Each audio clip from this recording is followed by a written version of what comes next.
Hi friends, इसके पहले video में मैं नाजीवाद का हाफ पार्ट बताई थी। आज मैं आगे का पार्ट शुरू कर रही हूँ। आज का जो टॉपिक है नाजीवाद दर्शन। तो इसके पहले मैं बताई थी कि हिटलर किस तरह से उत्कर्ष हुआ था, किस तरह से वो प्रधानमंत्री बने, किस तरह से वो प्रधानमंत्री और राष्ट्रपति के पद को एक तरह मिला दिए थे और किस तरह से हिटलर का उत्कर्ष हुआ था और किस तरह से नाजीवाद का स्थापना हुआ था। तो आगे का जो पॉइंट है नाजीवादी दर्शन। इसमें क्या है कि हिटलर जब नाजीवाद का स्थापना कर लेता है तो वो जो है लोकतंत्र का कट्टर विरोधी रहता है। नाजी पार्टी में क्या होता है कि लोकतंत्र का कट्टर वो लोग विरोधी रहते हैं और हिटलर जब सत्ता में आ जाते हैं तो वो क्या करते हैं, वो अपनी ताकत शक्ति दिखाने लगती हैं। सबसे पहले वो क्या करते हैं कि प्रेस और वाक की जो अभिव्यक्ति है, जो स्वतंत्रता है, उसे वो प्रतिबंधित कर देते हैं, यानी कि उस पर रोक लगा देते हैं।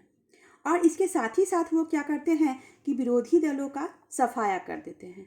वो निरंकुश तो थे ही और साथ ही इसके बाद क्या करते हैं वो कि जो भी जर्मनी में जो शिक्षण संस्थान है, जनसंचार है, उस पर प्रतिबंध लगा देते हैं। यानी कि जनता के बीच जो भी स्वतंत्रता है, जनता को जो भी स्वतंत्रता मिली हुई है, बोलने की स्वतंत्रता, प्रेस की स्वतंत्रता, जनसंचार या फिर शिक्षण संस्थान, सभी पर वो रोक लगा देते हैं। तो इस तरह से जर्मनी में क्या होता है कि लोकतंत्र की जो आवाज़ उठती है उसे वो दबा देते हैं। तो कौन दबा देते हैं? हिटलर के द्वारा इसे दबाया जाता है, जो कि आगे चलकर राष्ट्र के लिए ये घातक सिद्ध होता है। आगे चलते हैं। हिटलर जो है वो अंतर्राष्ट्रीय यानी कि समाजवाद के भी वो विरोधी थे। समाजवाद का अर्थ ही हुआ कि समाज में सुधार करना, सभी लोगों को साथ लेकर चलना। जर्मन में जो पूंजीपति थे वो उसे क्या किए, ये अपनी ओर मिला लिए। यानी कि समाज के विरोधीवाद थे, समाजवाद के ये प्रबल विरोधी थे और पूंजीपतियों को क्या करते हैं, अपनी ओर मिला लेते हैं। तो इस तरह से हिटलर का जो ये कार्य था कि वो समाजवाद का विरोध कर रहे हैं, पूंजीपतियों को अपनी ओर मिला रहे हैं, तो इस कार्य में क्या होता है कि इंग्लैंड और फ्रांस जो है उनकी अप्रत्यक्ष रूप से समर्थन करते हैं। यानी कि इंग्लैंड और फ्रांस उनकी समर्थन करते हैं, लेकिन सामने सामने नहीं, सबको दिखाकर नहीं, बल्कि साइड से, पीछे से हिटलर का समर्थन करते हैं। तो कौन समर्थन करते हैं? इंग्लैंड और फ्रांस। तो इससे क्या होता है कि हिटलर का जो मनोबल है वो और बढ़ जाता है और जो एक भयंकर युद्ध नज़दीक आने का कारण बन जाता है। तो हिटलर का मनोबल क्यों बढ़ा? क्योंकि अन्य जो हैं जैसे इंग्लैंड और फ्रांस उसका समर्थन करते हैं, जो कि एक भयंकर युद्ध नज़दीक आने का बहुत बड़ा कारण सिद्ध हो जाता है।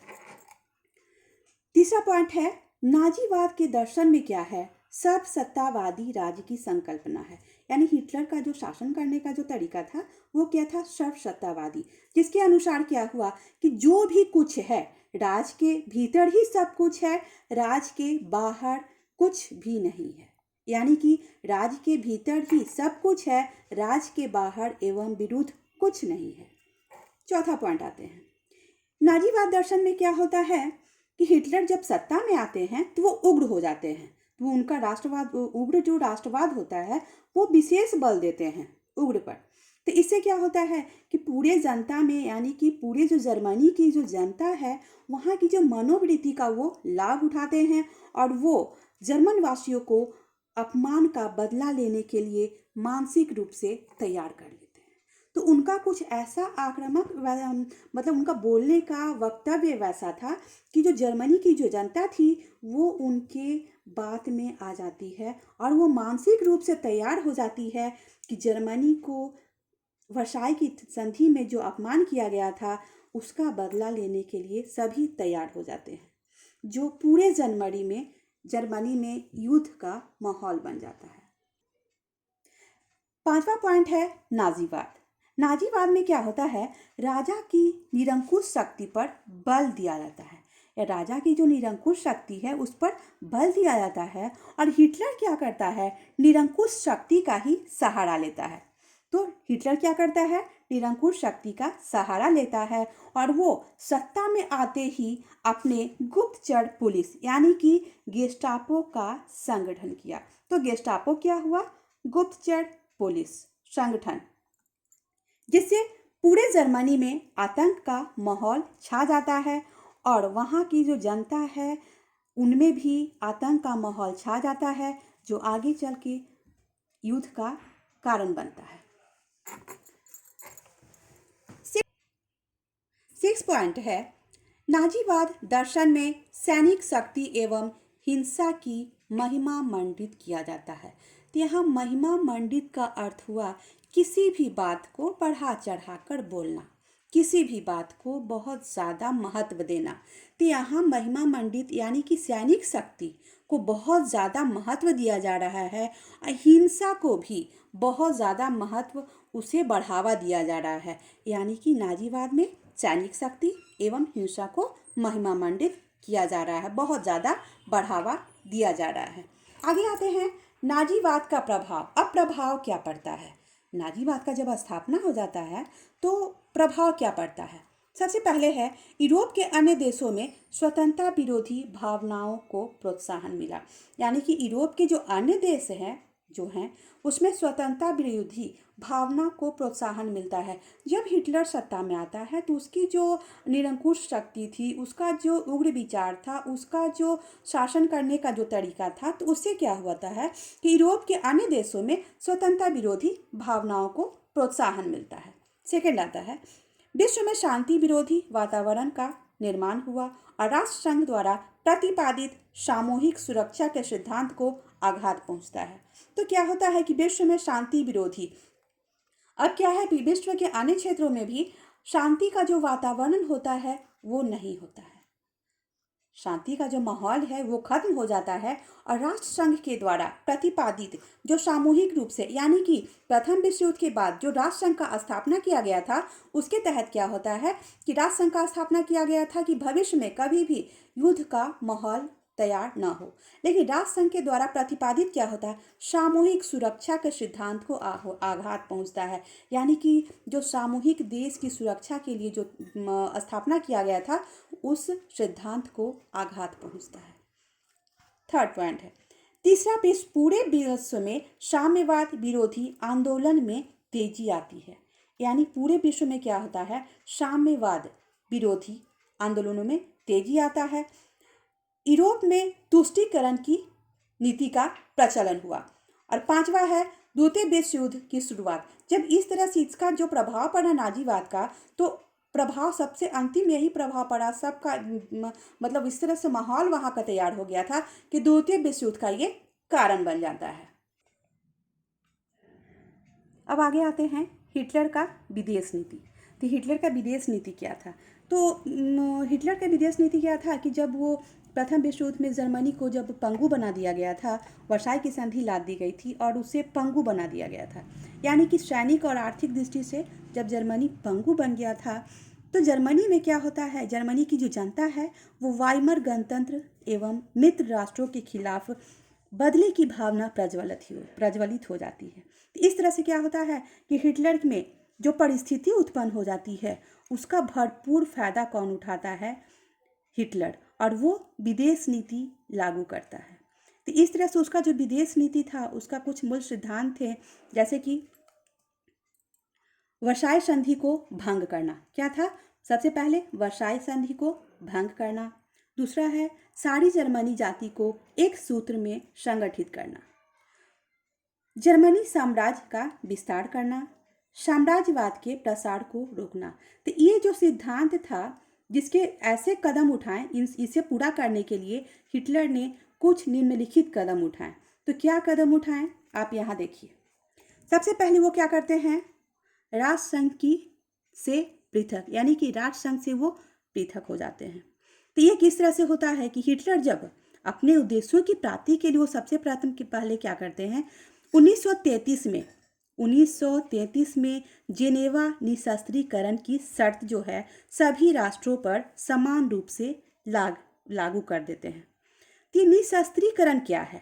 निशस्त्रीकरण का अर्थ है कि कोई भी ऐसा खतरनाक औजार, कोई भी ऐसा खतरनाक हथियार जो कि बन चुका है तो वो न बने, और अगर तैयार हो चुका है तो उसे नष्ट करना। इसे कहते हैं हम निशस्त्रीकरण। तो हिटलर क्या करता है कि वो निशस्त्रीकरण की जो शर्त है सभी राष्ट्रों पर समान रूप से लागू कर देता है, परंतु उसे सफलता नहीं मिलती है। अब यह है क्या कि जर्मन प्रतिनिधियों को वापस बुलाना पड़ता है और 1933 ईस्वी में राष्ट्रसंघ की सदस्यता छोड़ने की घोषणा कर देता है। यानी हिटलर क्या करता है, 1933 ईस्वी में राष्ट्रसंघ से पृथक हो जाता है। दूसरा है वर्साय की संधि को भंग करना। तो क्या होता है कि इसमें 1935 ईस्वी में हिटलर जो है वर्साय की संधि निशस्त्रीकरण संबंधी सभी धाराओं को तोड़ने की घोषणा कर देता है तथा वो जर्मनी में ये घोषणा कर देता है कि अब जर्मनी की जो अनिवार्य सैनिक सेवा है जो उसे लागू कर देता है। स्पष्ट रूप में वो कह देता है हिटलर कि अब जर्मनी अपने आप को वर्साय की संधि से मुक्त समझे, क्योंकि वो जो है सभी जगह अनिवार्य सैनिक सेवा लागू कर दिया जाता है। किसके द्वारा? हिटलर के द्वारा।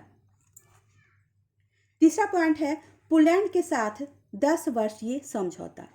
तो हिटलर क्या करते हैं, 1934 ईस्वी में पोलैंड के साथ 10 वर्षीय अनाक्रमण संधि करते हैं।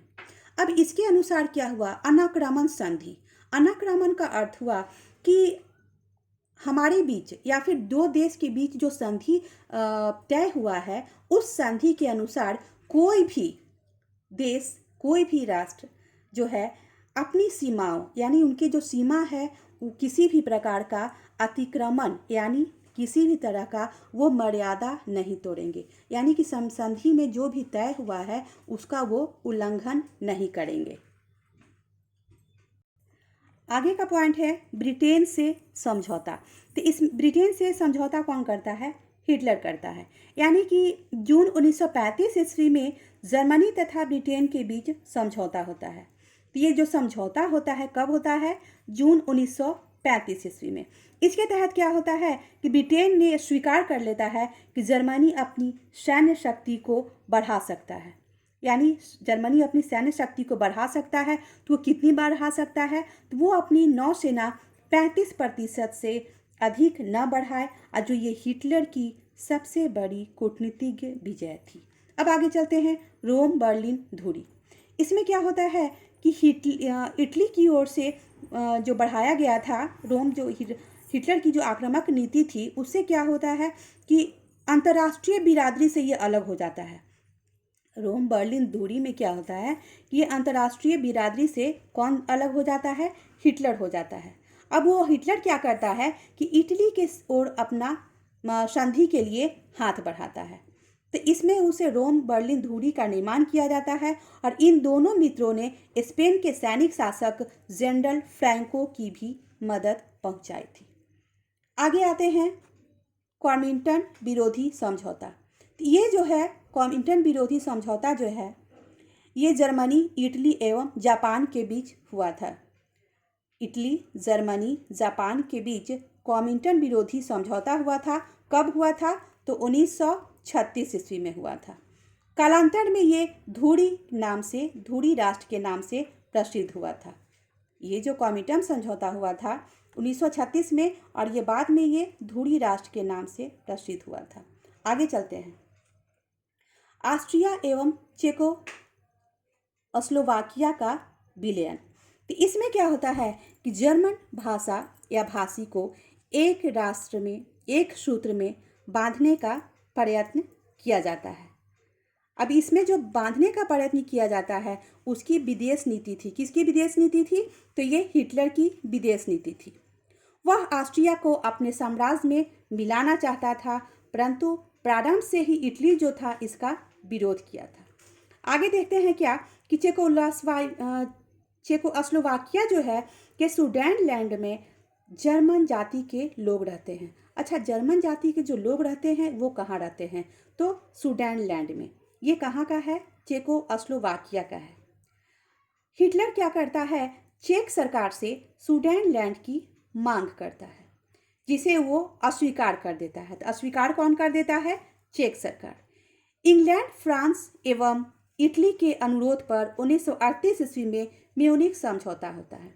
म्यूनिख समझौता में क्या होता है? सुडेनलैंड जर्मनी को दे दिया जाता है। यानी कि इसके पहले हम देखते हैं कि जब चेक सरकार से वो मांग करता है हिटलर, तो वो सुडेनलैंड को नहीं देते हैं। लेकिन जब म्यूनिख समझौता हुआ 1938 में हुआ, तो उसके तहत जर्मनी को सुडेनलैंड दे दिया जाता है। अब इसके बाद हिटलर का जो है वो मनोबल और बढ़ता चला जाता है और वो 1939 ईस्वी में समस्त चेक यानी सरकार गणराज्य पर अधिकार कर लेता है और वो मेमेल बंदरगाह पर भी अधिकार कर लेता है। इस तरह से वो हिटलर का जो मनोवृत्ति है अन्य क्षेत्र को आगे बढ़ाने का और अन्य क्षेत्र पर अपना दबाव डालने का या फिर उसे अधिकार में करने का, उससे उसका जो मनोबल बढ़ता चला जाता है। अब लास्ट पॉइंट है पोलैंड पर आक्रमण। पोलैंड के जो डांजिंग बंदरगाह पर आक्रमण कर देता है, हिटलर का होता है। पोलैंड का जो बाल्टिक सागर तक पहुंचने के लिए जर्मनी का कुछ भूभाग दे दिया जाता है। उसे क्या कहा जाता है? पोलिश गलियारा।